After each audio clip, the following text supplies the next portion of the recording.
નમસ્કાર, કેમ છો મારા વર્ગ 1 અને 2ની તૈયારી કરતા મિત્રો? તો સ્વાગત છે તમારું મારી યુટ્યુબ ચેનલ ઉપર.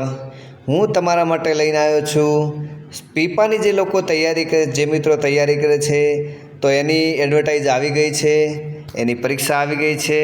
તો વધુ વાર ન કરતાં હું તમને સંપૂર્ણ માહિતી આપીશ અને મારા વિડીયોમાં છેલ્લે સુધી જોડાયેલા રહેજો. તો સરદાર પટેલ લોક પ્રશાસન સંસ્થા એટલે પીપામાં પરીક્ષાલક્ષી વિગતવાર જાહેરાત આવી ગઈ છે. જો મિત્રો કે જે વર્ગ 1 અને 2ની તૈયારી કરી રહ્યા છે મિત્રો, એમના માટે શું પરીક્ષા ફી છે એની પણ વાત કરીશું આપણે.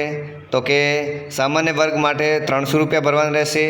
અનુસૂચિત જાતિ, જનજાતિ અને સામાજિક અને શૈક્ષણિક રીતે પછાત જે અને દિવ્યાંગ મિત્રો છે એમના માટે 100 રૂપિયા ભરવાની જોગવાઈ કરવામાં આવી છે. પછી મિત્રો શૈક્ષણિક લાયકાત, તો કે તમે માન્ય યુનિવર્સિટીમાંથી સ્નાતક થયેલા હોવા જોઈએ, રાષ્ટ્રીયતા એટલે કે ભારતના તમે નાગરિક હોવા જોઈએ. પછી વયમર્યાદાની વાત કરીએ તો ઓછામાં ઓછી 20 વર્ષ અને વધુમાં વધી 28 વર્ષ, અને એ પણ 13/7/25ની સ્થિતિએ. હવે એમાં બિન અનામત અને આર્થિક રીતે નબળા વર્ગના ઉમેદવારો ઉપલી વયમર્યાદામાં છૂટછાટ મળશે નહીં, બરાબર. પછી SC/BCના ઉમેદવારોને 3 વર્ષની છૂટછાટ મળશે. SC અને STના ઉમેદવારોને 5 વર્ષની છૂટછાટ મળશે. માજી સૈનિકને 5 વર્ષની છૂટછાટ મળશે. અને અંધ ઉમેદવાર અથવા દિવ્યાંગ વ્યક્તિને 10 વર્ષ સુધી છૂટછાટ મળશે, બરાબર.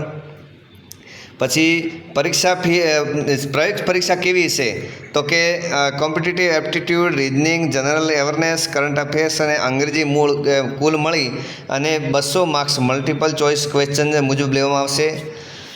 પછી પ્રયોગ પરીક્ષા 21/9/25ને રવિવારના રોજ લેવામાં આવશે. મિત્રો એ ખાસ ધ્યાન રાખજો, આકસ્મિક સંજોગો નહીં હોય તો એ 21/9/25 એ મિત્રો ખાસ ધ્યાન રાખજો. તમને આ પરીક્ષાના જે હેતુલક્ષી પરીક્ષા છે એની પણ માહિતી તમે સ્ક્રીન ઉપર જોઈ શકો છો. અને એના પછી હું તમને કહીશ કે હોલ ટિકિટ ડાઉનલોડ કરવા જે પરીક્ષા 21/9/25ની યોજાવાની છે એ 15/9/25થી 21/9/25ના સવારના 10:30 વાગ્યા સુધી તમે હોલ ટિકિટ ડાઉનલોડ કરી શકશો.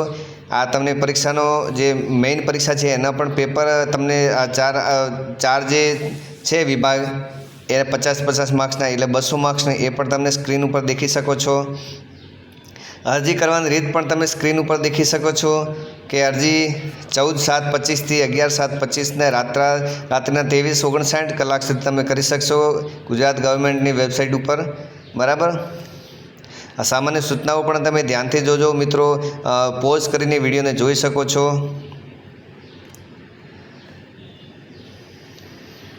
અને છેલ્લે પરીક્ષાના પ્રશ્નપત્ર અંગેની સૂચના પણ જે તમને સ્ક્રીન ઉપર દેખવા મળશે તો તમે ધ્યાનથી જોજો. અને મિત્રો પાસ થાઓ એવી શુભેચ્છા. જય હિન્દ, જય ભારત.